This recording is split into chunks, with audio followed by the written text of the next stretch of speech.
का number 1 toothpaste brand.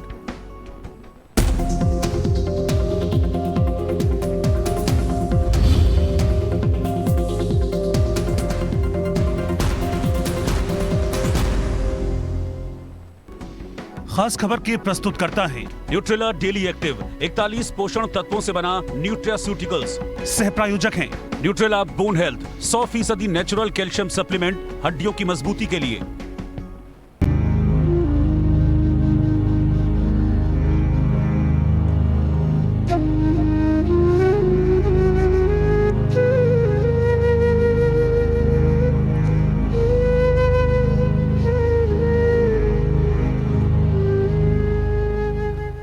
જય સચ્ચિદાનંદ।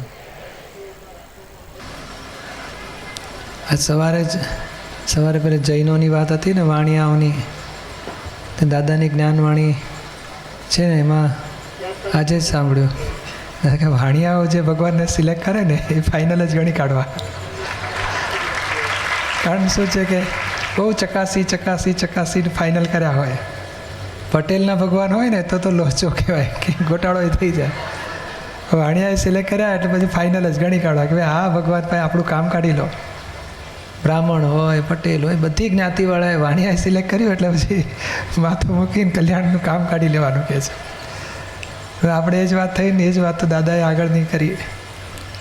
દાદાને પટેલ પોતે પ્રકૃતિ અને વાણિયાઓ એ પાસે મેક્સિમમ વાણિયાઓ બધા આવેલા અને પછી તો બધું જ આવતું હતું, બધી જ જ્ઞાતિવાળી, પણ વાણિયાઓએ સિલેક્ટ કર્યા ને તો કે છે એ ખાતરીવાળો માલ, હવે એમાં કંઈ શંકા બંકા રાખવાનું રહ્યું નહીં કે છે।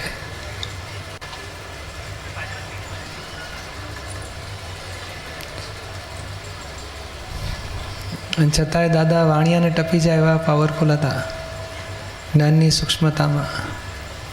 એક જે ઝીણવટથી દોષો પકડ્યા, બધા દોષોને સ્વરૂપ ઓળખાણ પાડી, અથવા તો મન, બુદ્ધિ, ચિત્ત, અહંકાર, એક શબ્દ વિતરાગોની, શાસ્ત્રના એક શબ્દ એમની ઝીણવટથી દાદાએ શોધી સમજી અને કેટલાય વર્ષો સુધી એની પાછળ મથામણ કરીને છેવટે અનુભવ્યું કે આ તીર્થંકરો જે કહેવા માગે છે તે શું, એનો ભાવાર્થ શું, એનો પરમાર્થ શું, ઠેઠ સુધી પહોંચી શક્યા। રાખે છે અમે બુદ્ધિથી જેટલું જ થઈ શક્યું એટલું બુદ્ધિથી કાંત્યું, વિચારણા કરીને કાંત્યું, પછી એથી આગળ બુદ્ધિથી કાંત્યું, પછી દર્શનથી, પછી આ જ્ઞાનથી, આખું પ્રજ્ઞાથી, કે બધું જ એટલા બધા ફોડ સુધી પહોંચી શક્યા કે તીર્થંકરો જે કક્ષાએ પહોંચી શકે એ કક્ષાએ દાદા પહોંચીને આખું આક્રમ વિજ્ઞાન આપ્યું। એટલે કે દુનિયાનો એક પણ પ્રશ્ન એવો નહીં હોય કે અમે સોલ્યુશન નથી લાવી શક્યા। બધી જ બાજુથી બધાએ ગૂંચવાડાનો સોલ્યુશન, કે છે કેટલાય અવતારથી આ સંસારની બધી બાબતોના અમે અનુભવ કરતાં બધા અનુભવ અમે નોંધી રાખ્યા છે, ભૂલી ગયા નથી કે છે દરેક અવતારના। અને વાતે કરે ત્યારે કે બસ આ 2,500 વર્ષ પહેલાંની જ વાત છે, બહુ જૂની વાત નથી કે છે, એટલે 2,500 વર્ષ કંઈ જૂની ના કહેવાય, પણ એમને એમ જાણે તાદરસ લાગ્યા કરે કે આવું જ છે, એમાંથી કંઈ બહુ જૂનું નથી। 3 લાખ વર્ષ પહેલાં વાત થયેલી છે કે છે કળિયુગમાં અસંયતિ પૂજા નામનું ધીટ આશ્ચર્ય થશે, તે કે અમને ખબર નહીં, અમારી મહી જ પ્રગટ થશે। આ બધી વાતો જાણે કેટલા આખો કાળચક્રને જોઈને બોલતા હોય ને એવું લાગે કે આ કેવું બધું નિરાવરણ સ્થિતિ થઈ છે એમની। એક વાત એવું સાંભળ્યું હતું, એમણે જ કહેલું કે 5 વર્ષની ઉંમરે તો આખું 5મા વર્ષે શું થયું અમને આખું દેખાય, 6થા વર્ષે શું થયું દેખાય, 7મા વર્ષે શું થયું, 8મા વર્ષે શું થયું, જીવનના એક વર્ષે આખા જીવનના જેમ આપણે તાદરસ રોજનો રોજ જોઈ શકતા હતા, એક દિવસનું આખા વર્ષનું પોતે દરેક ઉંમરનું પોતાને દેખાતું હતું। એટલું બધું પ્રતિક્રમણો દોષો ધોઈને ચોખ્ખું કર્યું તે બધું દેખાયા કરતું હતું। ફક્ત વાત નીકળે ને કે દાદા લગ્ન વખતે તો કે આખું દેખાય, અમને ધંધામાં તો આખું આમ ઉપયોગ મુકાય ને આર પાર દેખાયા કરે. અને જ્યારે ત્યારે એ સ્થિતિ આપણી પણ આવી શકે એવો જ આ માર્ગ છે. અને આપણે આ સામાયિકો બધું કરીએ છીએ એનું ફળ એ જ આવશે. જેમ જેમ નવા આવરણ આવવાના બંધ થઈ ગયા છે, જૂના ધોવાતા જાય છે, છૂટતા પડો છૂટતા જાય છે, ચોખ્ખો થયા કરે છે, આવરણો ઓછા થતા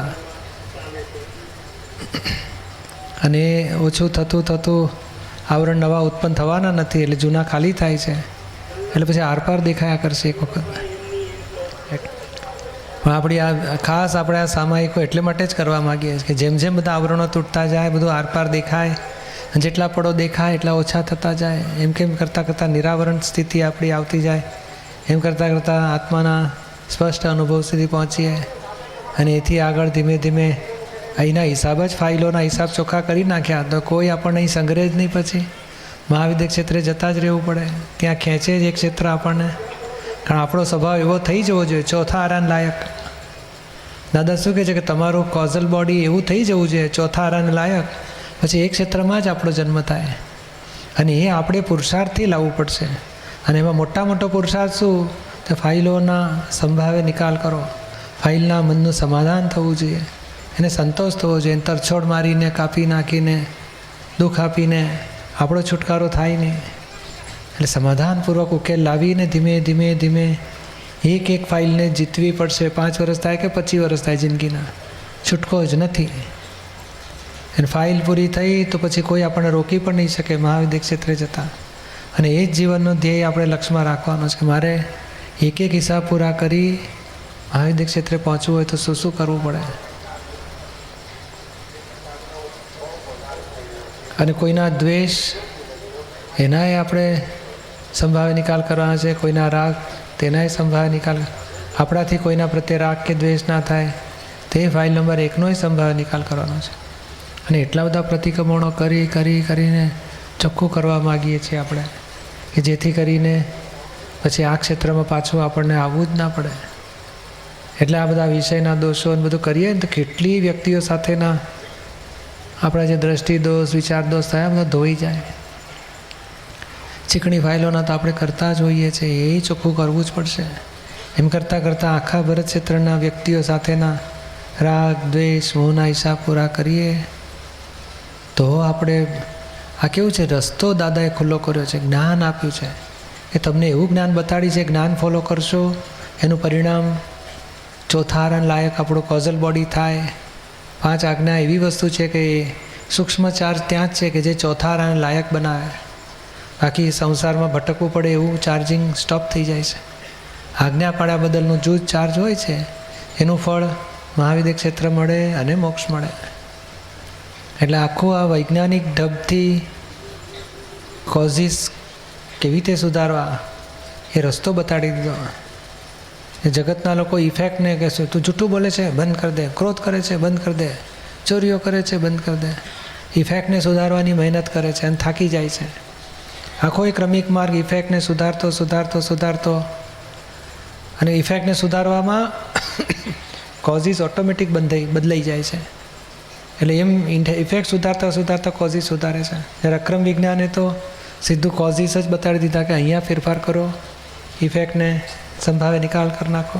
અને જેમ જેમ કોઝિસ ફેરફાર થયા કરે તેમ ઓટોમેટિક આપણે હલકા થતા જઈએ. ઇફેક્ટ બોજો કરતી નથી, કોઝિસ ભાગ બોજો કરે છે. ક્રોધ, માન, માયા, લોભ, અહંકાર, બુદ્ધિ કોઝિસ ભાગમાં બધા ભોગવટા, દુઃખ, બોજા બધા છે. અને તે આપણો એ ભાગ આખો જ ફેરફાર થતો જાય છે જ્ઞાનથી. અને એમાંય કચાશ રહેતી હોય તો આપણી પાસે 5 આજ્ઞા છે, પ્રતિક્રમણ છે. એ કરતાં કોઝિસ જ ભાગ ફેરફાર કરવાનો છે. અને એ ચોથા આરાન લાયક બનાવી દે. ચોથો આરો કેવો હોય? ક્ષણે પોતાનો દોષ જોનારો, વિચક્ષણ. પારકાના દોષ જોવામાં એ જાગૃતિ હોય કે ના જોવા જ નથી. અને ખરેખર કોઈનો દોષ હોતો જ નથી, પોતાના જ દોષ 100%. તે પાછું જાગૃતિ સાથે ના શુદ્ધાત્મા તરીકે હું જુદો છું, ફાઇલ 1માં કચરો છે એ દોષ તરીકે દેખાય પોતાને. અને એનો પછી જ્ઞાને કરીને ઉકેલ લાવે અને નિમિત્તને નિર્દોષ જુએ. એટલે વૈજ્ઞાનિક રીતે આપણે આગળ વધીએ છીએ મોક્ષ માર્ગમાં. એટલે ચોથા આરાન લાયક થયા. દાદા કહે છે ને વતલા 22 તીર્થંકરોના શિષ્યો વિચક્ષણ જાગ્રત હોય, ચોથારાના, ત્રીજા ચોથારાના લાયક, એવા આપણે થવું પડશે. અને આ વિજ્ઞાનથી એવું થઈ જ જાય છે. પોતાની ભૂલ પોતાને દેખાતી થાય, ક્રોધ આવે, ભોગવટ આવે, તરત જાગૃતિ આવી જાય કે આ ભૂલ થઈ ગઈ, આ ખોટું થઈ ગયું, આ દ્રષ્ટિ બગડી, આ વિચાર બગડ્યા, વાણીથી ભૂલ થયો, વર્તનમાં જે કંઈ પણ કચરા ઊભા થાય પ્રકૃતિના, ક્રોધ છે કે માન છે કે મોહ છે, ધાર્યું કરવું, લોભ, તરત પોતાને ખબર પડે અને એની ભરપ્રતિક્રમણ કરો, પસ્તાવા લો, શક્તિઓ માગો. ભૂલ ક્યાં થઈ જાય છે? હજુ આ કેમ બંધ નથી થતું, હજુ આ બંધ કેમ નથી થતું, ક્યારે બંધ થઈ જશે? જલ્દી બંધ થઈ જાય તો સારું ને. એટલે ભાઈ ટાંકીનો ભરેલો માલ છે, નીકળી જવા દો ને. નવો પંપ બંધ કરી દીધો પાણી ભરવાનો, હવે જૂનું ખાલી થતાં વાર લાગશે. કોકને 5000 લીટર હોય, કોકને 25000 લીટર, કોકને 50000 લીટર, કોકને 2 લાખ લીટર. એ ટાંકીનો ભરેલો માલ છે, રોજ રોજ ખાલી થતો ખલાસ થઈને ઊભો રહેશે. એટલે આપણે શું થાય કે આ જલ્દી બને, જલ્દી ખાલી થાય તો સારું, જલ્દી ખાલી થાય તો સારું. નહીં, જલ્દી ખાલી થાય એ બુદ્ધિનો કામકાજ છે. જલ્દી ને મોડું એ બધું બુદ્ધિ છે. અર્લી અને લેટ એ બુદ્ધિના ડખા છે. આપણે તો વર્તમાનમાં રહેવા માગીએ કે શું બન્યું એને જુદું જુઓ અને સંભાવે નિકાલ કરો. અને મેં સુધર્યું ના સુધર્યું એની બોજો રાખવાનો નહીં. ના સુધર્યું તો ફરી પ્રતિક્રમણ કરીને નિશ્ચય કરવાનો કે આવી ભૂલો નથી થવા દેવી, થઈ ગઈ એની માફી માગું છું. બોલો એટલું બધું સહેલું કરી આપ્યું છે, જરાય બોજો ના રહે. અને હજુ કેમ થાય છે? ઊભું થાય તો શક્તિ માગવાની કે દાદા ભગવાન આ છૂટી જાય એવી કૃપા કરો, એવી શક્તિ આપો, સંભાવે નિકાલ કરવાની શક્તિ આપો. એમ કરતાં કરતાં ભરેલો માલ ખાલી થતો ખલાસ થતો જશે. અને આપણે તપાસ કરીએ તો કે ભાઈ 2 વર્ષ પહેલાં કેવું હતું, આજે તક ના ઓછું તો થયું છે, તો ઓછું થયું છે તો ખલાસ થઈને ઊભું રહેશે એક દાડો. એટલે રસ્તો જ આ છે. એક દાડામાં બધું ખાલી, ટાંક્યો ખાલી ના થાય. ખાલી થાય તો મૃત્યુ નામનું સ્ટેશન આવીને ઊભું રહે. પછી મરવું છે નહીં વહેલું. ના, આત્માનો અનુભવ થયા પછી આ દેહ છૂટે ત્યાં સુધી મારે પુરુષાર્થ કરવો છે. એટલે બેવ રીતે આપણે વિરોધાભાસમાં રહેવું જ નથી. ખરેખર સમજીને આ ઉકેલ લાવવો છે. આપણે પ્રકૃતિને ઓળખો સમજીને. ચાલો તો આપણે પ્રશ્નો લઈએ થોડા. મહેશભાઈ કામદાર, મુંબઈ. પૂજ્ય દાદા ભગવાને 1958માં આત્મજ્ઞાન થયું ત્યારે તેમની મનની સ્થિતિ કેવા પ્રકારની હતી? શું તેઓ જાગ્રત અવસ્થામાં હતા કે તેમની દુનિયામાં ખોવાયેલા હતા? ના, ખોવાયેલા નહોતા ભાઈ, બહુ જાગ્રત. અને મન બધું શાંત થઈ ગયું, આખું અંતસ્કરણ શાંત થઈ ગયું હતું. કારણ અંતસ્કરણ ને બાહ્યકરણ તો બહુ જુદી વસ્તુ છે. મેં અંદરનું એ જે મેં પોતાપણાવાળો ભાગ હોય ને એ બધાએ સૂક્ષ્મતમ બધો એ આવરણ જ તૂટવા માંડ્યા હતા. અને બહુ ઠંડક થઈ ગઈ હતી, સ્થિરતા થઈ ગઈ હતી. અને પોતાની દુનિયામાં ખોવાયેલા નહોતા. જાગ્રત સ્થિતિ હતી, સંપૂર્ણ જાગ્રત હતા. અને આખું બ્રહ્માંડ જોયું, જાણ્યું, અનુભવ્યું. એટલે એક વાળની જાગૃતિ હતી, પરમાણુ સુધીની જાગૃતિ હતી. એટલે અને બહુ સ્પષ્ટ પોતે એ દર્શન એ જ્ઞાન હતું. 356 ડિગ્રીનું જ્ઞાન પ્રગટ થયું. એટલે 345 ડિગ્રી તો અમે જન્મ્યા ત્યારથી હતી જ અમારી પાસે અંદરની સ્થિતિ. અને 345થી 356 થયું. એટલે 11 ડિગ્રી આખી ખસી. એમાં આખું બ્રહ્માંડ એટલે આ લોક, આ જગતનો કરતા કોણ, અમુક બાબતનું હતું અને બાકીનું ખૂટતું હતું. એ બધું જ્ઞાન પ્રગટ થઈ ગયું એમને. એટલે બહુ અદ્ભુત રીતે જાગ્રત સ્થિતિ હતી. એમની હાજરીમાં જે બેઠા એને સમાધિ થઈ ગઈ હતી, શાંતિ. એટલે બહુ અલૌકિક સ્થિતિ હતી ત્યારની.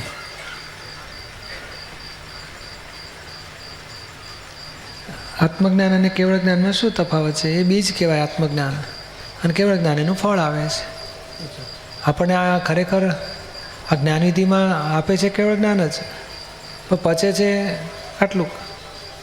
આત્મજ્ઞાન એટલે ક્યાંક સંકિત થઈને ઊભું રહે છે, કેવળ દર્શન થઈને ઊભું રહે છે.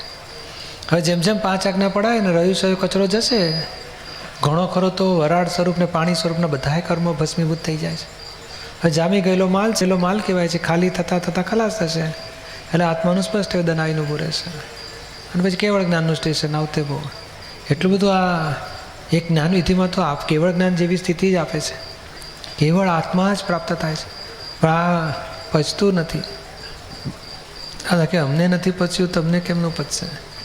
વધી વધીને કેવળ દર્શન, અને તે આપણે દર્શનમાં પાછું ઉતરી જાય છે. આપણે તો મહાત્મા તો થોડી થોડી 15% જાગૃતિ રહે છે, 100% પ્રતીતિ બેસી જાય, દર્શન શુદ્ધ થઈ જાય છે.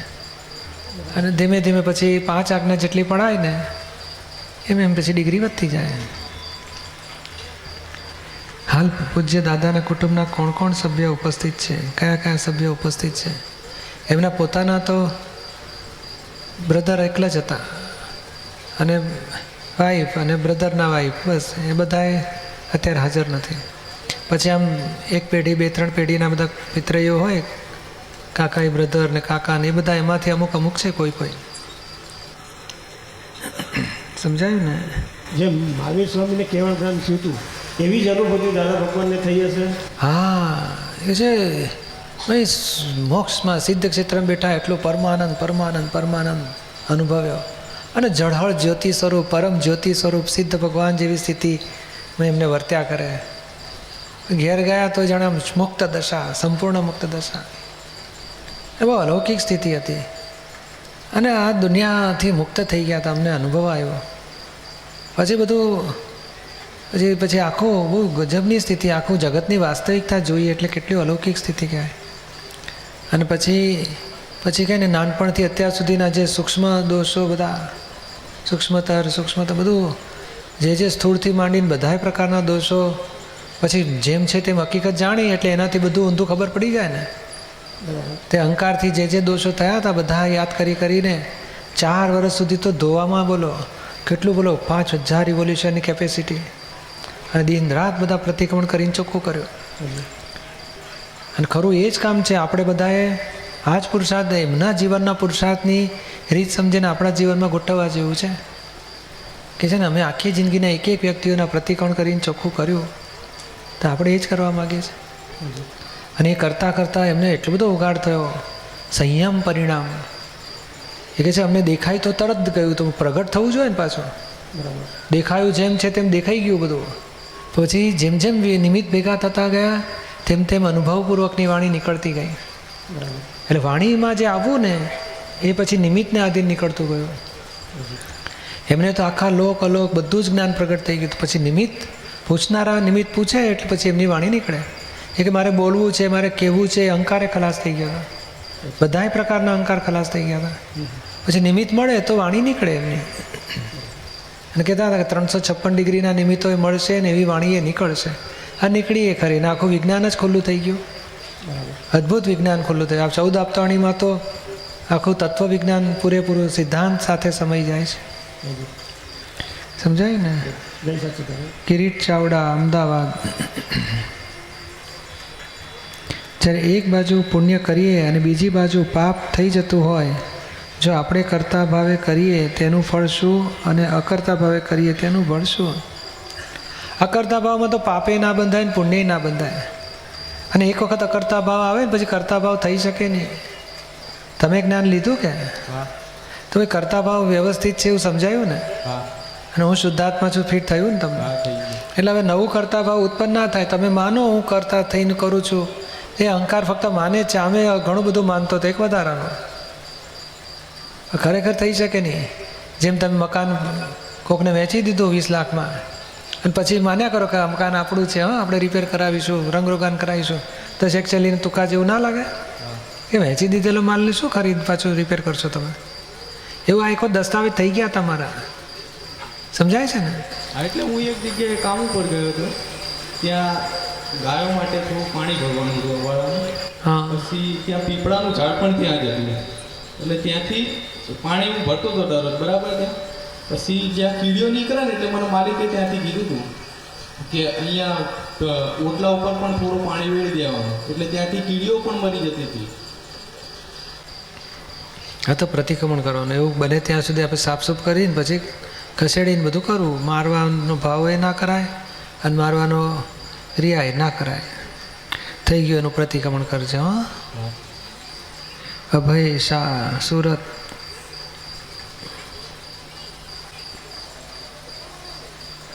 ક્યાં છે?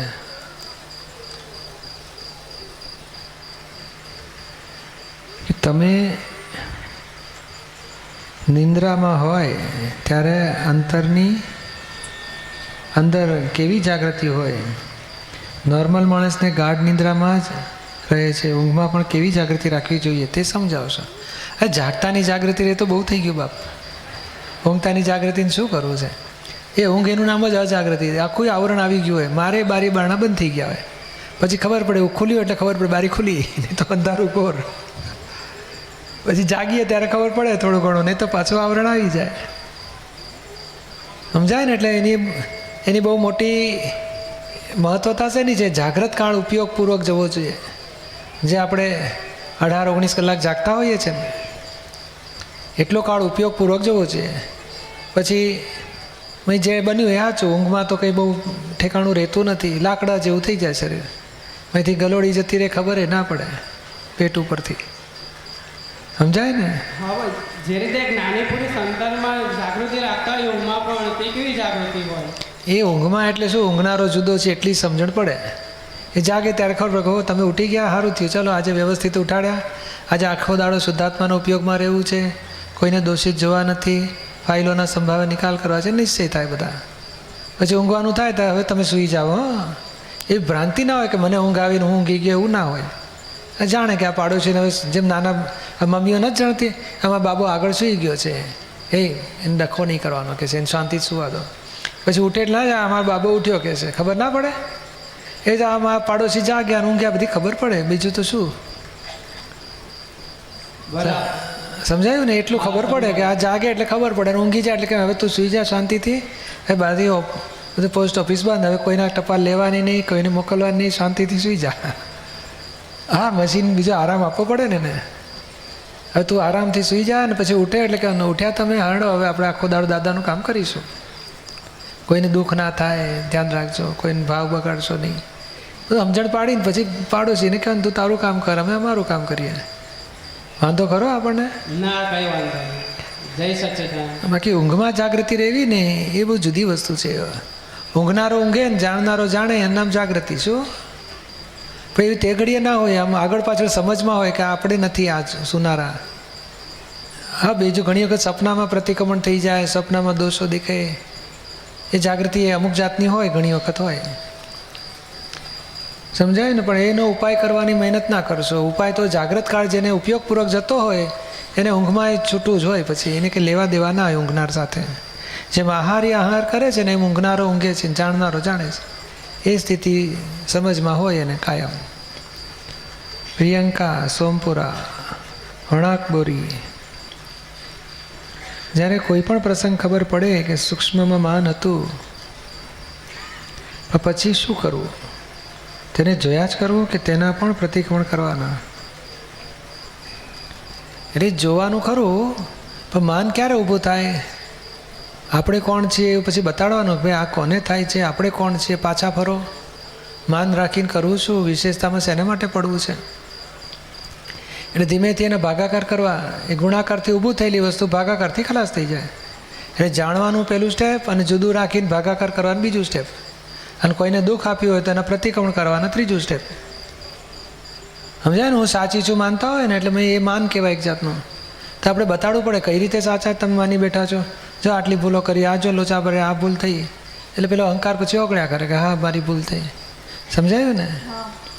એટલે એ જોયા કરવું એટલે શું? જુદું રાખીને પાડોશી જોડે વાત કરીએ ને એ રીતે વાતો ચીતો કરીને પાછા વાળવું પડે કે ઊંધામાંથી સીધામાં આવો તમે. સમજાયું ને?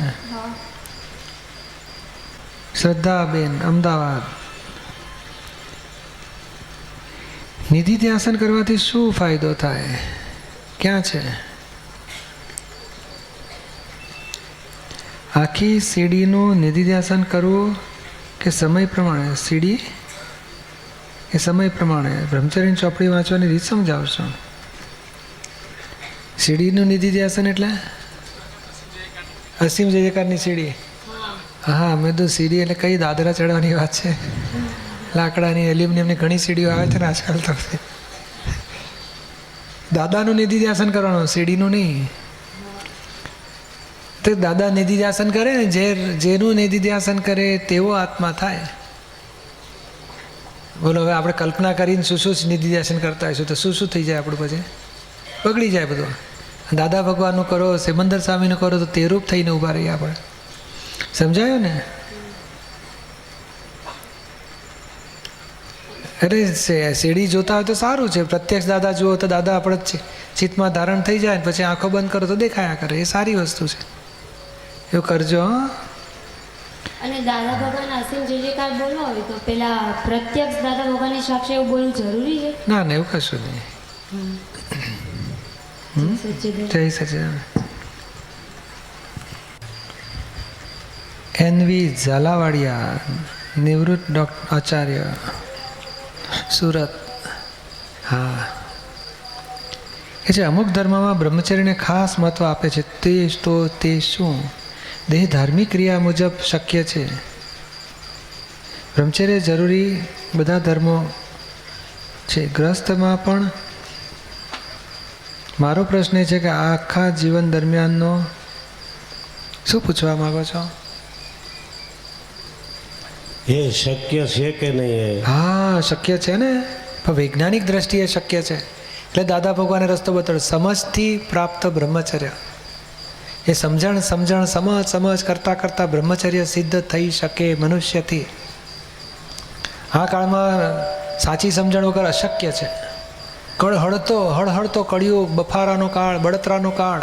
એટલી બધી બળતરા હોય તો માણસ કાદવ ચોપડીને પણ ઠંડક લાવે એવો કાળ છે. આ વિષયની કાદવ ચોપડીને ઠંડકમાં પડી રહે એવો કળિયુગનો હળહળતો બળતરાવાળો કાળ છે.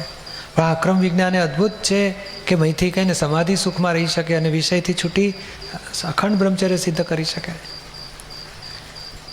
એ કૃપાનો માર્ગ છે. અને આ એને આધીનતા, એની દરેક વિષયના ગૂંચવાડા સામે બ્રહ્મચર્યનું સોલ્યુશન મળે એવા કોઈક માથે હોવા જોઈએ. અને ગ્રુપમાં બધું સાથે ટોળું રહે બ્રહ્મચારીનું, એટલે એક જાતની બ્રહ્મચર્યની હૂંફ મળ્યા કરે. એટલે આ 3 કાયદા દાદાએ કહેલા કે પરિણીતોથી દૂર, બ્રહ્મચારીના ટોળામાં, અને માથે બ્રહ્મચર્યવાળો ના આશ્રિત રહેવું જોઈએ. ગાઈડન્સ મળ્યા જ કરે ડગલે ને પગલે, એ માણસ બ્રહ્મચર્ય સિદ્ધ કરી શકે. અને આજે ઘણા એવા બ્રહ્મચારી ભાઈઓ બહેનો છે કે જે સરસ બ્રહ્મચર્ય સાચવી શક્યા છે. પરણેલાય ઘણા બધા જે બ્રહ્મચર્ય સાચવે છે, પરિણીત હોવા છતાં હસબન્ડ વાઈફ બંને છે ને સરસ બ્રહ્મચર્યમાં રહે છે. એટલે આ વિજ્ઞાનથી રહી શકે એ ચોક્કસ વાત અનુભવમાં આવે છે. હાજી. બીજું કંઈ? બીજો પ્રશ્ન છે નીચે લખ્યો. સંસ્કૃતિ ઉપર હાલ પશ્ચિમની સંસ્કૃતિ, ભારતીય સંસ્કૃતિ ઉપર હાલ પશ્ચિમની સંસ્કૃતિનું રીતસર આક્રમણ થઈ રહ્યું છે, તો આને કોણ અટકાવશે? માતા પિતા, ધર્મગુરુઓ, વડીલો, કે આગળ જતા લોક પાછા વળશે? એને કાળ ફેરવશે બધું. કાળ આ માણસનું ગજું નહીં. આ થાય છે શું, માણસ કે ને ખૂબ શ્રીખંડ ને પૂરીઓ ને લાડવા ને બસંદી ને બધું બહુ ખવડાવે એટલે શું થાય? કંટાળે કે ના કંટાળે? આ હિન્દુસ્તાનની પ્રજા વિષય પ્રેમી નથી એટલે કંટાળી જાય છે. આ મોહ તો કંટાળી ગયા છે વિષયને. એટલે આ બહુ ટકવાનું નથી હિન્દુસ્તાનમાં. ના, આપણા બધા સંતો મહંતો બધું સંસ્કારિકતા, હિન્દુસ્તાનની આર્ય નારીત્વ, બધું એ બધી વસ્તુઓ આ ચલાવી નહીં લે, ધીમે ધીમે ઉડી જ જવાનું છે.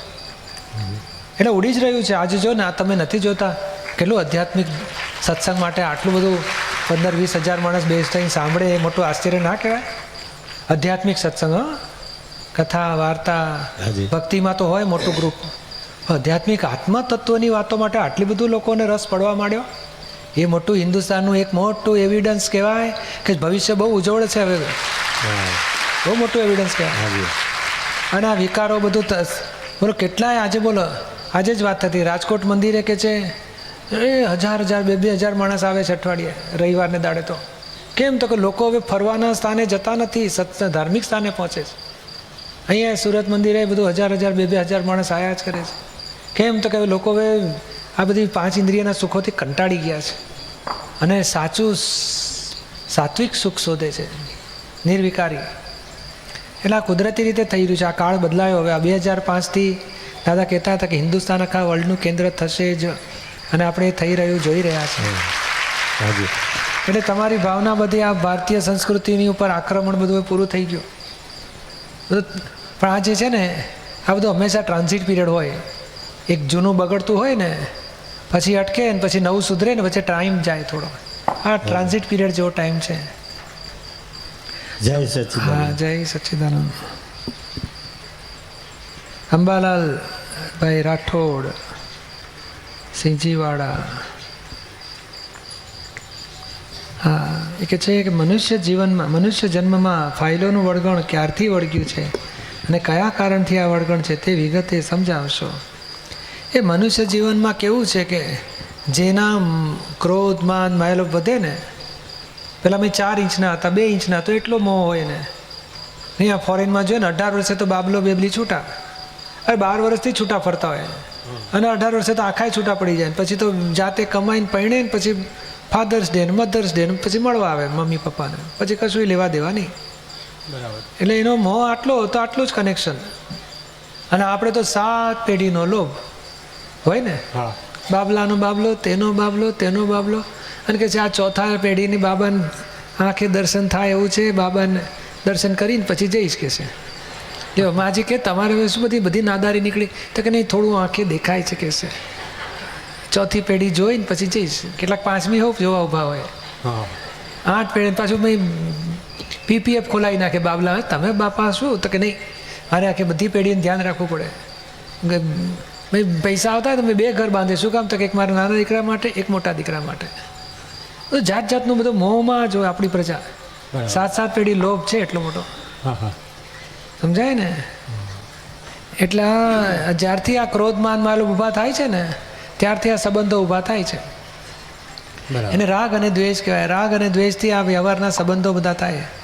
એ તો બહુ આ સિંહ વાઘમાં હોય પણ આવા સંબંધ ના હોય, કૂતરા કૂતરીને આવા સંબંધ ના હોય, વર્ષે વર્ષે બદલાયા કરે. બરાબર. હા, અને આપણે તો આ ફોરેનમાં પેલો ધીમે ધીમે એટેચમેન્ટ વધતું જાય, કરતાં કરતાં હિન્દુસ્તાનમાં ફૂલ વધે. આખી જિંદગી લડતા જાય મુઆ, તોય પાછા એકને એક થઈને રહે. અને સરવણી કરે ને તો કે તારા કાકાને આ ભાવતું હતું, તારા કાકાને આ ભાવતું હતું, તારા કાકા વગર મને બહુ ગમતું નથી, બહુ રડવા આવે છે. બોલો હવે 80 વર્ષ રોજ ઝઘડા. આપણે કે કાકા તમને તે દાડે વઢ્યા હતા, કાઢી મૂક્યા હતા, તો કે આવા કાકા ફરી નહીં મળે કે છે. બોલો એવા એટલો બધો આર્ય નારી છે. અને કેવું બધું સંસ્કાર છે ને એક જાતના. એટલે આ બધું ડેવલપમેન્ટના સંસ્કાર છે બધા. નભાવી શકે ગમે તેવા દુઃખમાં, પરિસ્થિતિ ગમે તે બગડી તોય પછી નભાવી શકે. ફોરેન વાળા ના નભાવી શકે, યુ કરીને છૂટા પડી જાય, ડિવોર્સ લઈ લે. બરાબર. અને ગવર્મેન્ટે બહુ સારી, તરત ડિવોર્સ અપાવી દે. ખબર છે? આપણે તો ડિવોર્સના કાગળિયા મૂક્યા પછી 4 વર્ષ પછી તો નંબર લાગે, અને તે પાછા પુરાવાના અભાવના આધારે ડિવોર્સ કેન્સલ થઈ જાય પાછા. એટલે પાછા 2 જોડા થઈ ગયા લગડતા ઝઘડતા. સિદ્ધ ક્ષેત્રમાં મોક્ષમાં આત્મા ક્યાં સુધી રહે છે? ક્યારેક તો તેનો સમય પૂરો થતો હશે કે કેમ? ના, એ નીકળી ગયા પછી પાછું આવે જ નહીં અંદર. એ કાયમ માટે રહે છે ને અનંત. એને આદિ અનંત, એક વખત આદિ થાય ને અનંત કાળ સુધી રહે છે. અને આખું જગત લોકને જુએ જાણે પોતાના અનંત સમાધિ સુખમાં રહે. ત્યાં કોઈ સંજોગ જ નથી કે જે એને પાછો બગાડી શકે. આ ક્ષેત્રમાં આજે લોકની અંદર શું છે? બ્રહ્માંડમાં 2 ભાગ પડે, અલોક અને લોક. તે અલોકમાં 6 વિનાશી તત્વો છે, અને આ ચેતન તત્વ બીજા 5 તત્વોની વચ્ચે ફસાયું છે. એટલે દબાણ આવ્યું છે, એટલે વિભાવ ઊભો થયો છે. વિભાવથી પછી અહંકાર ઊભો થયો, ક્રોધ માન માયા લોભ ઊભા થયા, અને સંસાર ખોડો થઈ ગયો. જ્યારે જ્ઞાન થાય છે ત્યારે વિભાવ ખલાસ થાય છે, પછી ક્રોધ માન માયા લોભ ખલાસ થઈ જાય, અહંકાર મમતા બધું ધીમે ધીમે પરમાણુ માત્રથી મુક્ત થાય. એ આત્મા સિદ્ધ ક્ષેત્રમાં જાય ત્યાં આકાશ તત્વ એકલું છે, બીજું જળ તત્વ, કાળ તત્વ, ક્ષેત્ર, બીજું કોઈ તત્વ એને નડી શકતું નથી. સમજાયું ને? હા, બરાબર. એટલે પછી ત્યાંથી પાછો આવવાનું કોઈ કારણ રહેતું જ નથી. એટલે અનંત સમાધિ સુખમાં અનંત કાળ સુધી રહી શકે છે. સમજાયું ને? જય સચિદાનંદ. જય સચ્ચિદાનંદ.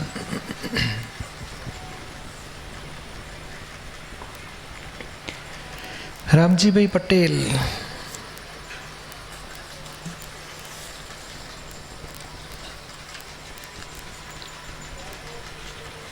ફાઇલ નંબર 1 ને ક્રોધ માન માયા લોભ અને વિષયની વધારે ગાંઠ પડેલ છે. ક્રોધ લોભ વિષયની ક્યાં છે? હા, ક્રોધ લોભ અને વિષયની વધારે ગાંઠ પડે, તેમાંથી બહાર નીકળવા શું કરવું? યોગ્ય માર્ગદર્શન આપો. ડ્રિંક્સ મસાલા ગુટકામાંથી પૂજ્ય દાદા પૂજ્ય નિરૂમા સિમંદર સ્વામી તથા આપશ્રીની કૃપાથી નીકળી જવાયું છે. ટેસ્ટિક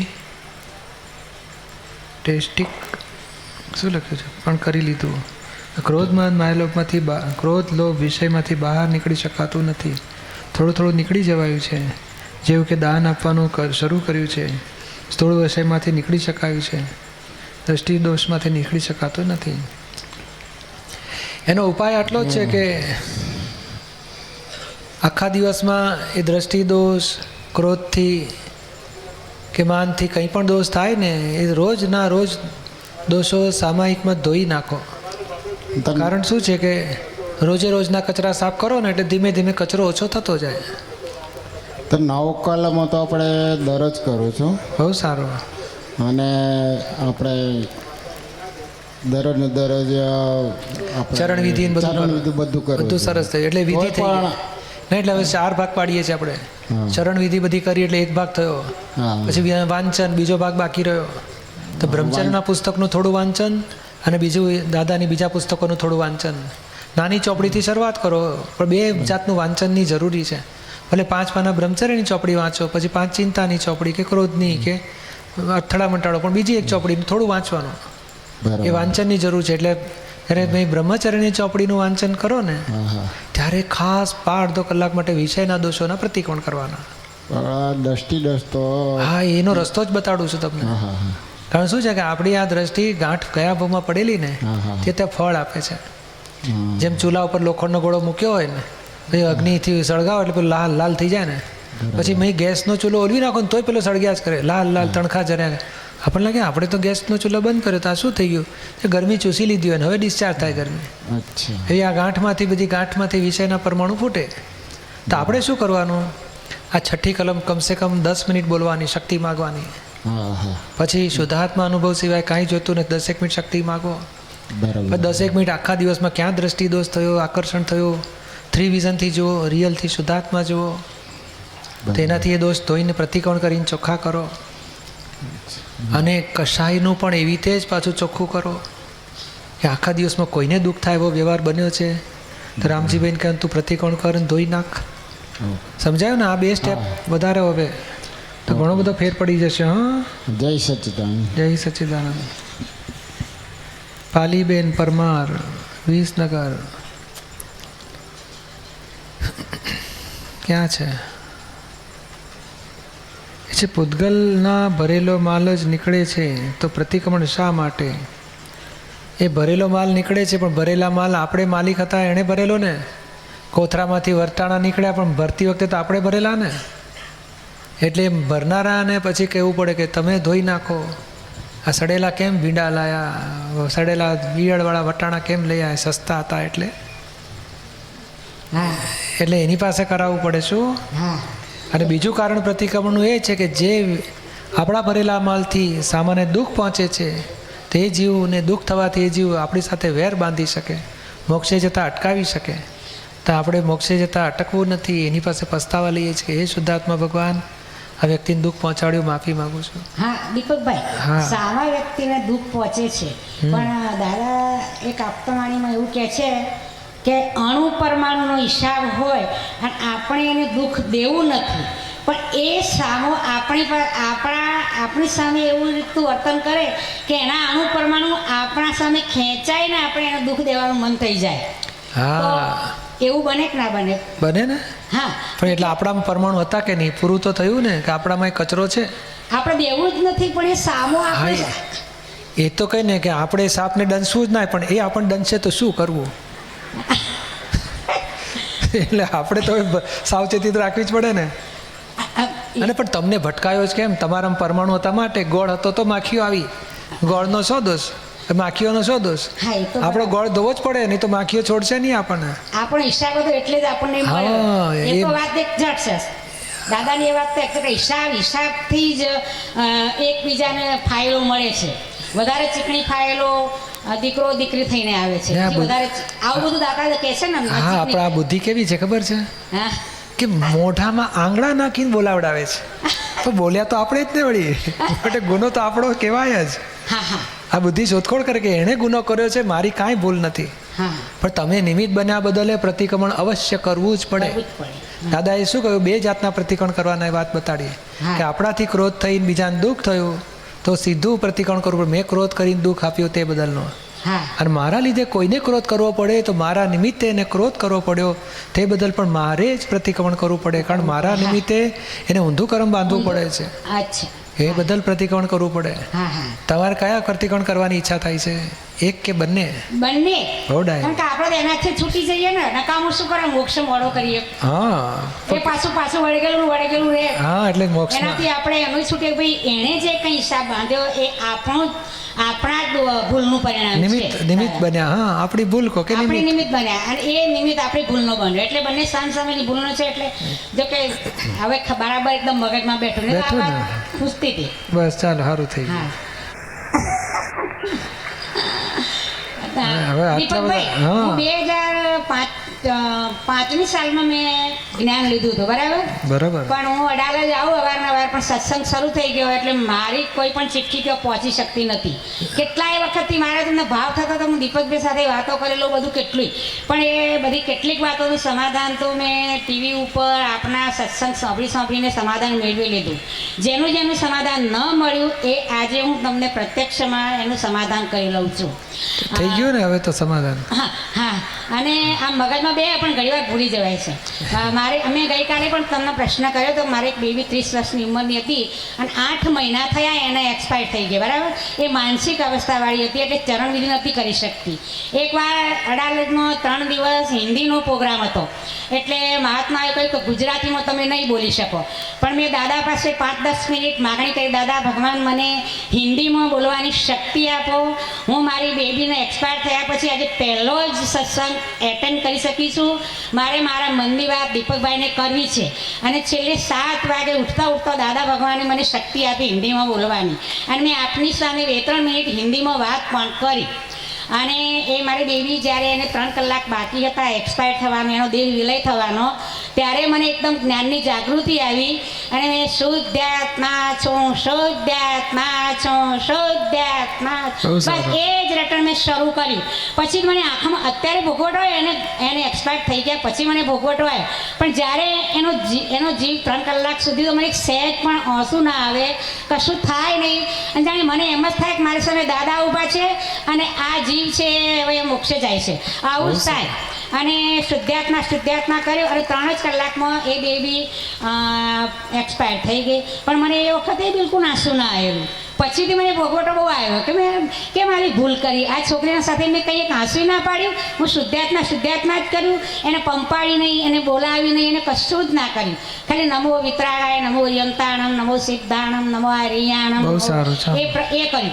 પછી તો એને ત્યાં એ થઈ ગઈ, પછી ઘેર લાયા. એટલે મેં તમને ફોન કર્યો તો એટલે એની વિધિ આપે કરી હતી. હા, એને મોક્ષે જવાની વિધિ આપ કરજો. હજુ પણ મારી મનમાં. અને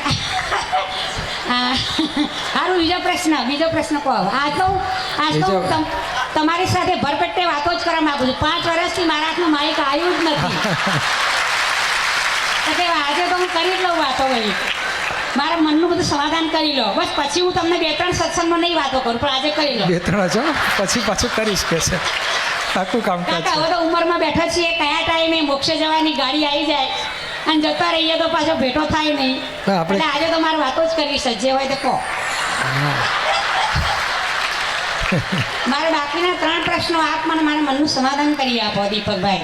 તમે કે મને બોલવા જ નથી દેતા તો શું કહું તમને? મારે ટેપ રેકર્ડ વાગી રહી છે. કેમ પણ જાણે કેમ કેટલો ભાવ કર્યો, મારે બોલવું જ છે. ટેપ રેકર્ડ વાગી રહી છે, બંધ જ થતી નહીં. પણ 15,000 ગુણ્યા 3 મિનિટ એટલે કેટલા કલાક થાય? એટલો બધો ટાઈમ ગયો કેવાય, ખબર છે? હા બરાબર. ચાલો, અમારી ભૂલ થઈ, હું ક્ષમા માંગુ છું. ક્ષમા માગી લીધી ને? હા. માઇક ક્યારે મૂકશો? હવે આપનો હુકમ થાય ત્યારે.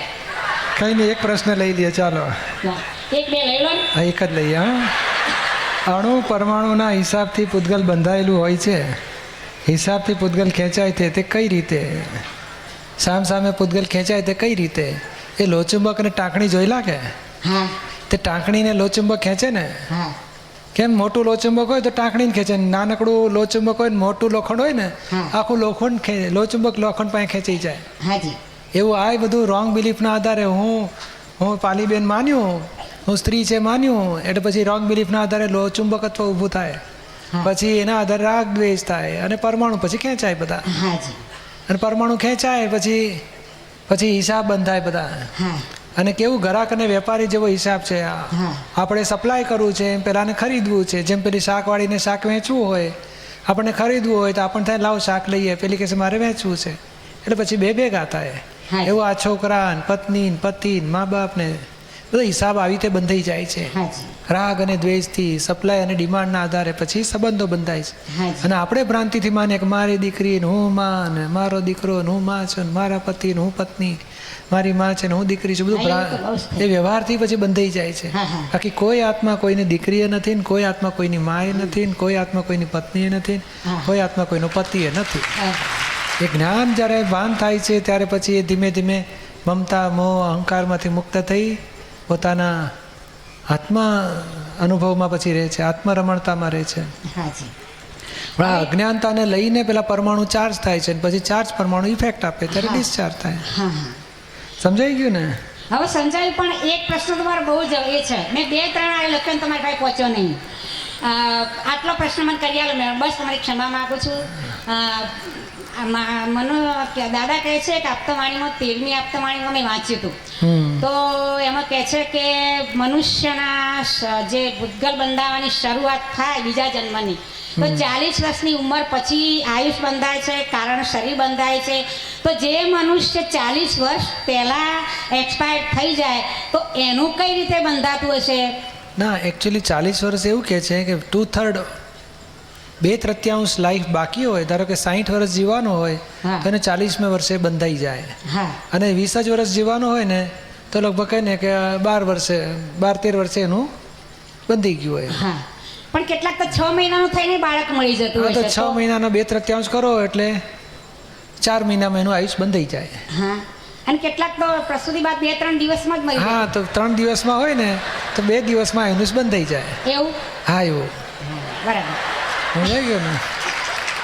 ના એટલે આમ પ્રશ્ન કેમ કર્યો? મારી બેબી 30 વર્ષે એક્સપાયર હા, થઈ તો ગઈ 20 વર્ષે બંધાઈ ગયું હોય એને. કે હા બરાબર. હા, કારણ શું છે કે આપણને ખબર નથી પણ આયુષ્ય કાળ તત્વને ખબર છે એનું આયુષ કર્મ કેટલું છે.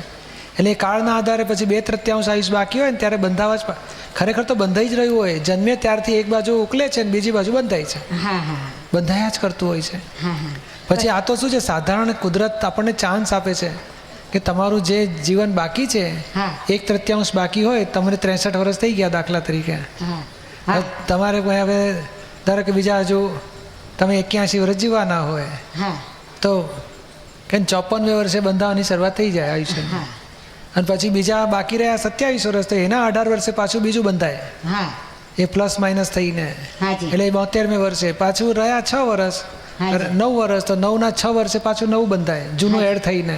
હાજી 3 વર્ષ રહ્યા તો 2 વર્ષ પછી પાછું પાછલું વત્તા 2 વર્ષનું હાજી. નફો નુકસાન બધું એડ થઈ પાપ પુણ્ય બધું ભેગું થઈ નવું આયુષ કર્મ બંધાય.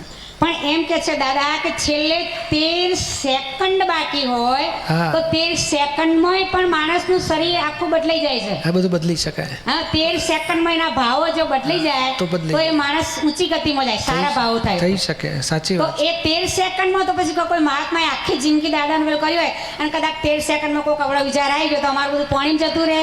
નહીં જતું રહે, નહીં જતું રહે. આ તો ના, જીવન છે. નિયમ કેવું છે આ બધાને ખબર કે 31મી માર્ચે 20 લાખનો પ્રોફિટ હોય ને તો કંઈ 20 લાખની ખોટ ના થઈ જાય, એ 20 લાખ પ્રોફિટ જ રહે. પ્રોફિટ કદાચ 2-5 રૂપિયા વધઘટ થાય, બાકી બહુ લાંબો નુકસાન ના હોય.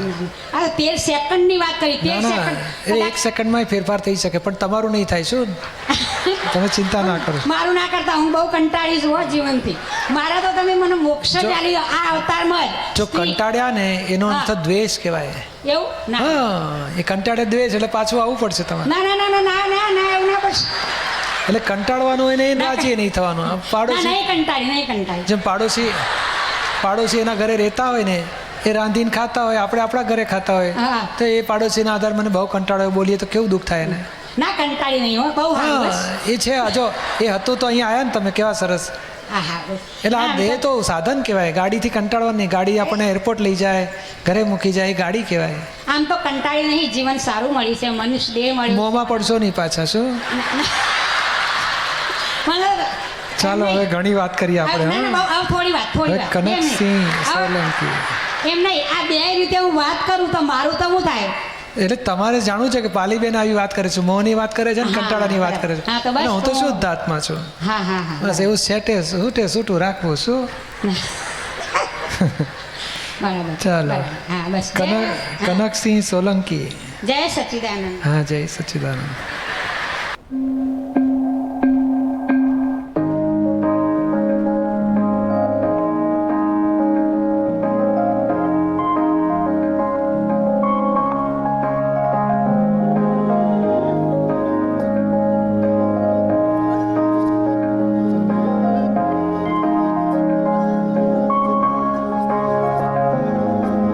બિઝનેસમાં ઘણીવાર એવું થઈ જાય છે કે કંઈક જૂઠું બોલવું પડે, ગોટાળા થઈ જાય, તે માટે શું કરવું?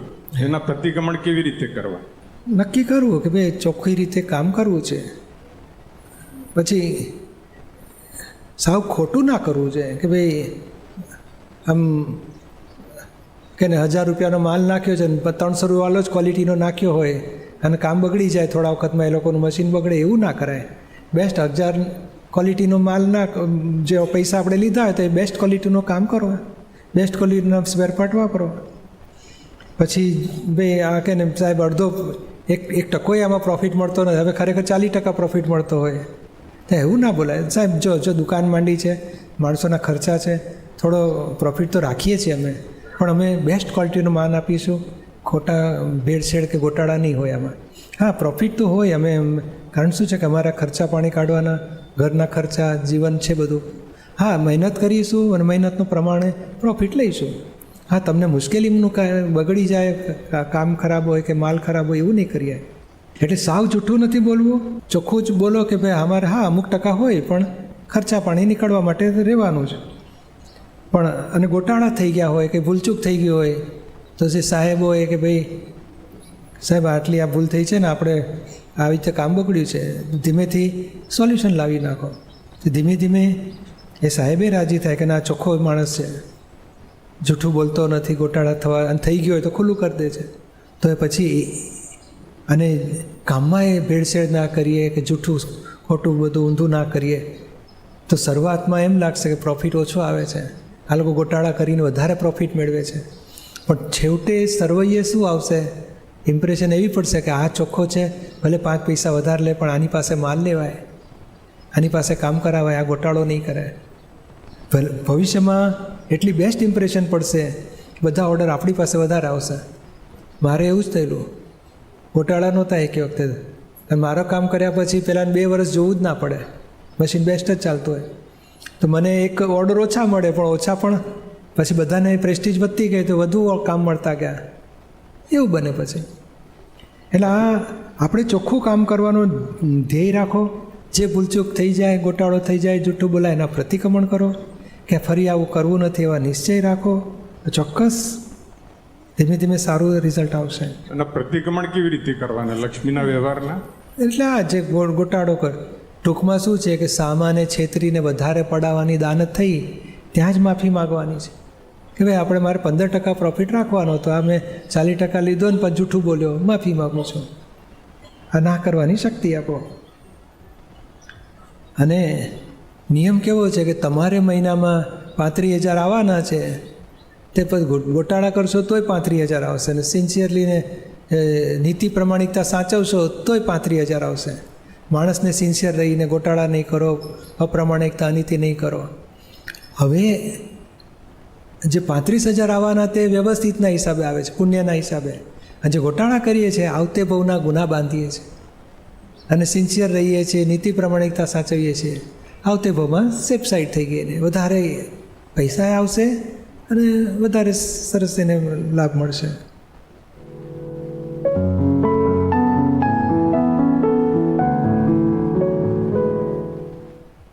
સ્વયંની ઓળખ તરફ લઈ જતા સત્સંગ, આપ સૌની અંદર બિરાજેલા આત્મજ્ઞાની દીપકભાઈની સહજ પળો. દાદાની વાણીનો ઝળહળતો પ્રકાશ, સવારની એનર્જેટિક શરૂઆત, જ્ઞાન અને જ્ઞાની સાથે ઓલવેઝ કનેક્ટેડ રાખતી દાદા ભગવાન પરિવારની એપ. જ્ઞાન બીજનું સિંચન, પ્રત્યક્ષ જ્ઞાની સાથે કનેક્શન અને વહેતા જ્ઞાનની ધારા સાથે કનેક્ટ કરતી કડી. એ કનેક્ટ એપ. કનેક્ટ વિથ જ્ઞાન એન્ડ ધ જ્ઞાની.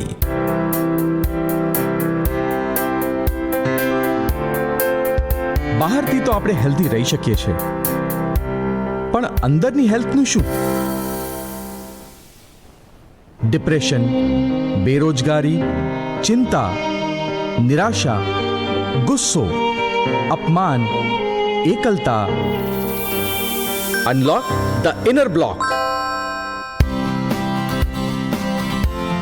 નિહાળો રોજ રાત્રે 9 થી 10 આત્મજ્ઞાની પૂજ્ય દીપકભાઈના સાનિધ્યમાં. એ કનેક્ટ એપ, દાદા ભગવાન એપ, દાદા ભગવાન.tv અને દાદા ભગવાન ફાઉન્ડેશનની YouTube ચેનલ દ્વારા. It's Dada Bhagwan Foundation presentation. Trimandir Sankul, Adalaj, District Gandhinagar, Gujarat. Phone 9327 010101.